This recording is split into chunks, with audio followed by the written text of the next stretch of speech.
നിങ്ങളുടെ favourite shows ഇനി ഒരിക്കലും മിസ്സാവില്ല. ഇപ്പോൾ C5 കാണും നിങ്ങളുടെ ഫേവറേറ്റ് ഷോസ് തികച്ചും സൗജന്യമായി. ഇതല്ലേ ഞാൻ തന്റെ കഴുത്തിൽ കിട്ടിയ താലി.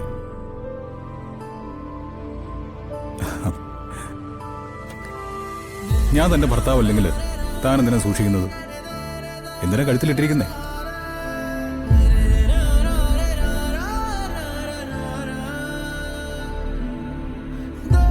പണ്ടത്തെ പോലെ എന്നെ ഇപ്പോ ഇഷ്ടമല്ല തനിക്ക്. കുടുംബത്തിലെ മൂത്ത മരുമകൾ എന്ന നിലയ്ക്ക് ഇതിലും കൂടുതൽ തന്നെയാ കൽപ്പനയ്ക്ക് തന്നിരിക്കുന്നത്.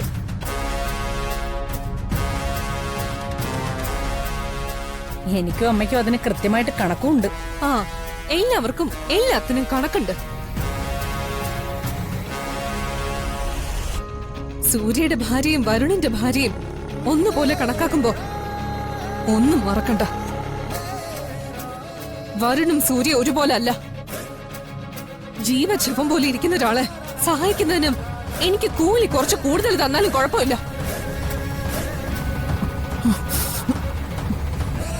എത്രയാ നിന്റെ കൂലി?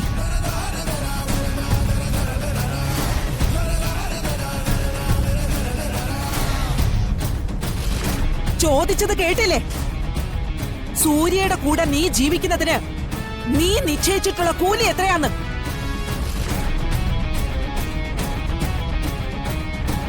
നോക്ക്, പല തവണയായി വാക്കുകൊണ്ടായാലും പ്രവൃത്തി കൊണ്ടായാലും സൂര്യയെ ആക്ഷേപിക്കുന്നത് നീ ശീലമാക്കിയിട്ടുണ്ട്. നീ കാണുന്ന കണ്ണില് ഞങ്ങൾക്ക് അവനെ കാണാൻ പറ്റില്ല. നിന്റെ അവസ്ഥ അറിയാവുന്നതുകൊണ്ട് നിനക്കല്പം സ്വാതന്ത്ര്യം ഞങ്ങൾ അനുവദിച്ചു തന്നു. അത് ആവശ്യമില്ലാത്ത കാര്യത്തിന് ഉപയോഗിച്ചാലുണ്ടല്ലോ. എന്തിനു മോളെ ഇങ്ങനെയൊക്കെ പറയുന്നത്? നിനക്ക് എന്തിന്റെ കുറവാ ഇവിടെ? എന്തെങ്കിലും കാര്യത്തില് ആരെങ്കിലും നിന്നെ അവഗണിച്ചിട്ടുണ്ടോ? വേണ്ട പത്മിനി, ഇത്തരക്കാരുടെ ചെവിയില് വേദം ഒതിയിട്ട് കാര്യമില്ലെന്നാ പഴമക്കാര് പറയുന്നത്. മോളെ പ്രിയങ്കെ, അതിങ്ങെടുത്തോണ്ട് വാ. മാറി നിക്കടി.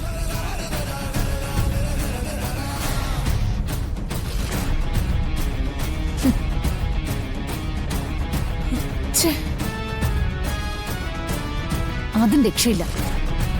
ഈ കണക്കിന് കണക്ക് പറഞ്ഞ് കൽപ്പന എല്ലാവരും കൂടി ഒരു മൂലക്കിരുത്തുമല്ലോ. ശ്രമിക്കട്ടെ. പക്ഷെ കൽപ്പന തോക്കുന്നതിന് മുൻപ് മോന്റെ ബലിച്ചടങ്ങ് കണിമംഗലത്തുകാർ നടത്തിയിട്ടുണ്ടാവും. ഇവരെന്നെ തോൽപ്പിച്ചാലും അവിടെയാ ഞാൻ തീർക്ക.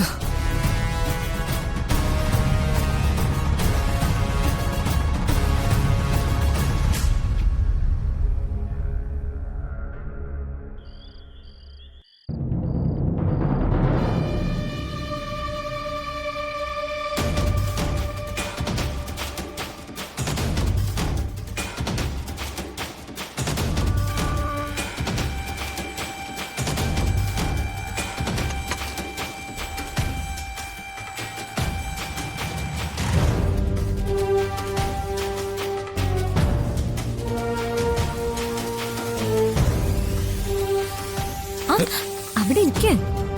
എന്താ? അല്ല, എനിക്ക് കുറച്ച് സംസാരിക്കാനുണ്ടായിരുന്നു. എനിക്ക് സംസാരിക്കാനില്ല. എന്നെ പേടിയാണോ? പേടിക്കണ്ട.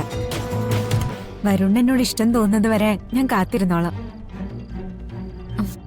അതുവരെ എന്നെ കൊണ്ട് ഒരു ശല്യം ഉണ്ടാവില്ല.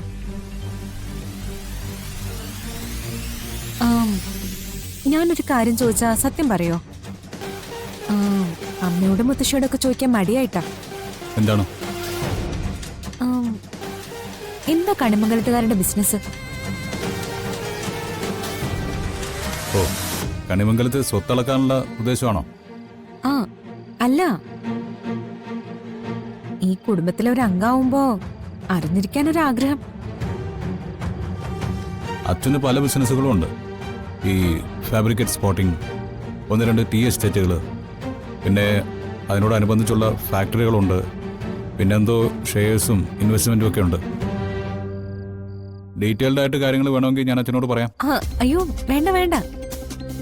വരുണും ഇതൊക്കെ തന്നെയാണോ ഫോളോ ചെയ്യാൻ പോകുന്നത്?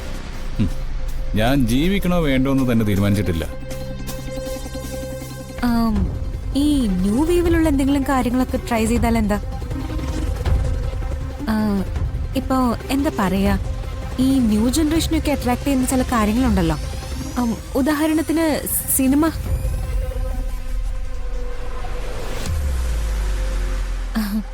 വേണമെങ്കിൽ കണിമംഗലം പ്രൊഡക്ഷൻസ് എന്നൊക്കെ പറഞ്ഞ് വരുണിന് വലിയൊരു നിർമ്മാതാവാൻ പറ്റില്ലേ? എത്ര പെട്ടെന്നാ ഫേമസ് ആവുക. അങ്ങനെ ഫേമസ് ആവാൻ എനിക്ക് കൊതിയൊന്നുമില്ല. പക്ഷെ എനിക്കുണ്ട്. വരുൺ പ്രൊഡ്യൂസ് ചെയ്യുന്ന ഒരു മൂവിയില് ഹീറോയിനായിട്ട് അഭിനയിക്കണമെന്ന് വരെ എനിക്ക് താല്പര്യമുണ്ട്. എന്റെ ജീവിതത്തിലെ വലിയൊരു ആഗ്രഹം ഒരു സ്റ്റാർ ആവുക എന്നുള്ളത്. എൻ്റെ ജീവിതത്തിൽ ഞാൻ ആഗ്രഹിക്കുന്നത് ഒരു നല്ല ലൈഫാ, അല്ലാതെ ഒരു സ്റ്റാറിനെ ഒന്നും അല്ല ആവശ്യം. എന്തായാലും കാര്യങ്ങളൊക്കെ തുറന്നു പറഞ്ഞതിന് സന്തോഷം. നിന്റെ ആഗ്രഹങ്ങൾക്കൊത്ത് വരുന്നില്ല എന്നുള്ളൊരു തോന്നലില്ലെങ്കിലും ഈ ബന്ധമൊന്നും അവസാനിച്ചു കിട്ടുമല്ലോ. താങ്ക്സ്. വരുൺ കിടന്നോളൂ, ഞാൻ വൈകും.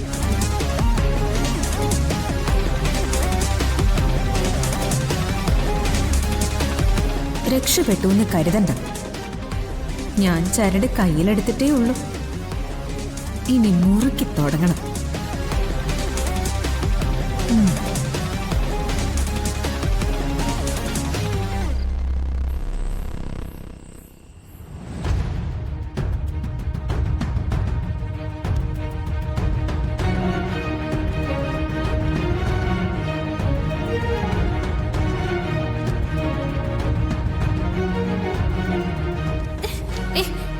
ആരത്? വിട്. ആരാ?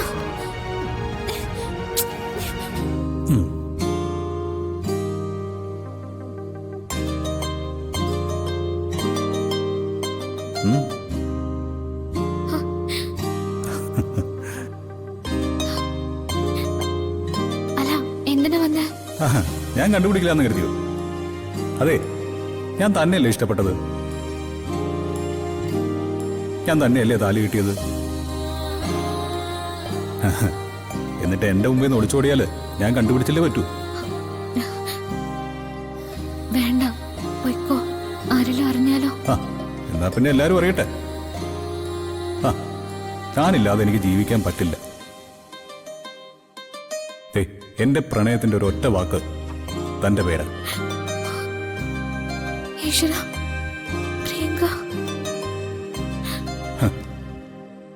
പ്രിയങ്ക അവള് വേഷം കിട്ടിയതാ.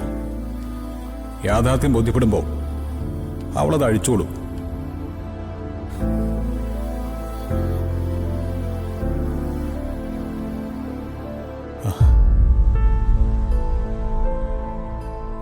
ഇതല്ലേ ഞാൻ തന്റെ കഴുത്തിൽ കിട്ടിയ താലി.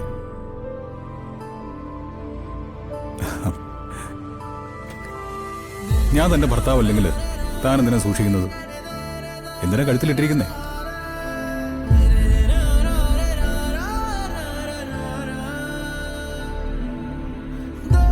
പണ്ടത്തെ പോലെ എന്നെ ഇപ്പോ ഇഷ്ടമല്ല തനിക്ക്.